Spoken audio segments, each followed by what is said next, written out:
علیکم۔ دعائے انس بن مالک پڑھیں اور 313 بار واللہ عالم بأعدائکم وکفی باللہ ولیا وکفی باللہ نصیرا، یہ یاد کروا دیجیے ساتھیوں کو اور احتیاط کریں۔ دعائے انس یہ مشہور دعا ہے، اس کو دعائے انس اس لیے کہا جاتا ہے کہ یہ حضور اکرم صلی اللہ علیہ وسلم نے اپنے خادم خاص حضرت انس رضی اللہ تعالیٰ عنہ کو سکھائی تھی۔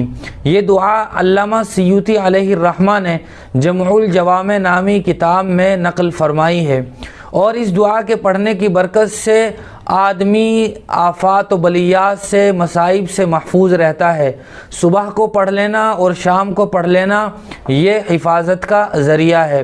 وہ دعا یہ ہے: بسم اللہ علی نفسی و دینی، بسم اللہ علی اہلی و مالی و ولدی، بسم اللہ علی ما اعطانی اللہ، اللہ ربی لا اشرک بہ شیئا، اللہ اکبر اللہ اکبر اللہ اکبر، واعز واجل واعظم مما اخاف واحذر، عز جارک وجل ثناؤک ولا الہ غیرک، اللہم انی اعوذ بک من شر نفسی ومن شر کل شیطان مرید ومن شر کل جبار عنید، فإن تولوا فقل حسبی اللہ لا الہ الا ہو علیہ توکلت وہو رب العرش العظیم، ان ولی اللہ الذی نزل الکتاب وہو یتولی الصالحین۔